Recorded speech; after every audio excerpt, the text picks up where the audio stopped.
ഒറ്റയടിപ്പാത എന്ന കഥയുടെ തുടർഭാഗം. ഹോസ്റ്റലിൻ്റെ അടുത്തുള്ള ഒരു വലിയ പണക്കാരൻ്റെ വീട്ടിൽ എൻ്റെ അന്നത്തെ വിവരക്കേട് കൊണ്ടും പഠിക്കുവാനുള്ള ആഗ്രഹം കൊണ്ടും ഞാൻ കയറി. പക്ഷേ മോഷ്ടിച്ച് ശീലമില്ലാത്തതിനാൽ പിടിക്കപ്പെടുമെന്നായപ്പോൾ ഞാൻ ഓടി. വഴിയും പുഴയും അറിയാത്ത ഞാൻ ഈ സഹനയെന്ന് പറയുന്ന സ്ത്രീയുടെ വീടിൻ്റെ പിറകിലാണ് ചെന്ന് വീണത്. എൻ്റെ കാലുകൾ നന്നായി മുറിഞ്ഞിരുന്നു. എഴുന്നേറ്റ് നടക്കാൻ പോലും ആവാത്തതിനാൽ ഞാൻ അവിടെ വീണുപോയി. നേരം പുലരാറായപ്പോൾ അറിയാതെ മയങ്ങി. അപ്പോഴാണ് ഇവർ വന്ന് മുറ്റമടിക്കാൻ ചൂലെടുത്തതും എന്നെ കണ്ടതും അവർ ഉറക്കെ വിളിച്ചു കൂവാൻ തുടങ്ങിയതും. ഞാൻ അവരുടെ കാലിൽ വീണ് യാചിച്ചു. എൻ്റെ അവസ്ഥ ഞാൻ അവരോട് പറഞ്ഞു. മനസ്സലിവ് തോന്നിയ അവർ എൻ്റെ കയ്യിൽ കുറച്ച് പണവും തന്ന് കാലിലെ മുറിവും കെട്ടി താങ്ങി റോഡിലെത്തിച്ചു. ഇനി ഒരിക്കലും മോഷ്ടിക്കരുത്, എന്തു വന്നാലും ദൈവം എന്തെങ്കിലും ഒരു വഴി കാണിച്ചു തരും എന്ന് പറഞ്ഞ് വണ്ടിയിൽ കയറ്റി വിട്ടു. അതിനു മുൻപ് ഒരിക്കൽ പോലും ഞാൻ ഇവരെ കണ്ടിട്ടേയില്ല. ഇവിടെ വന്നപ്പോഴും എനിക്കിവരെ തിരിച്ചറിയാൻ സാധിച്ചില്ല, പ്രതീഷ് ഈ കഥ പറയുന്നത് വരെ. അന്നങ്ങനെ പോയ നിങ്ങൾ എങ്ങനെ ഈ നിലയിലെത്തി? കോടതിയുടെ ചോദ്യം. അന്ന് വണ്ടി കയറി ഞാൻ ഇരുന്നത് ഒരു മധ്യവയസ്കൻ്റെ അടുത്താണ്. അദ്ദേഹം വളരെ ധനവാനാണെന്ന് ആദ്യ കാഴ്ചയിൽ തന്നെ കണ്ടാലറിയാം. പക്ഷേ അതീവ ദുഃഖിതനായാണ് എനിക്ക് തോന്നിയത്.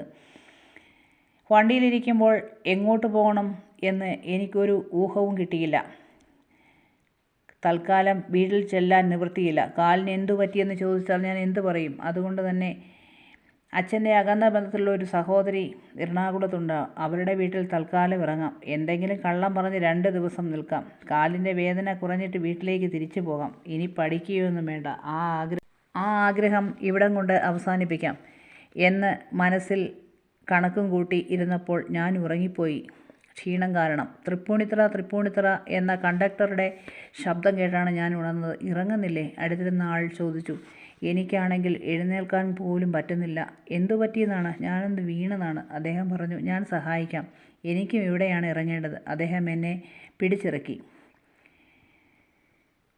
അപ്പോഴേക്കും അദ്ദേഹത്തെ കാത്ത് വില കൂടിയ വാഹനം കിടപ്പുണ്ടായിരുന്നു. അദ്ദേഹം പറഞ്ഞു, ഈ സാഹചര്യത്തിൽ എനിക്ക് തന്നെ ഒറ്റയ്ക്ക് വിടാൻ തോന്നുന്നില്ല.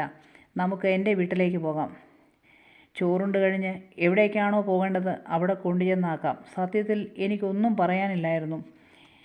വണ്ടി വീടിൻ്റെ വാതിൽക്കലെത്തി. അതൊരു കൊട്ടാരം പോലത്തെ വീടായിരുന്നു. അദ്ദേഹത്തിൻ്റെ ഭാര്യ ഇറങ്ങി വന്നു. എന്നെ കണ്ടപ്പോൾ അവർ ചിരിച്ചുകൊണ്ടാണ് സ്വീകരിച്ചത്. ജീവിതത്തിലെ ആദ്യത്തെ അനുഭവമായിരുന്നു അത്. അടുത്ത ഭാഗവുമായി വീണ്ടും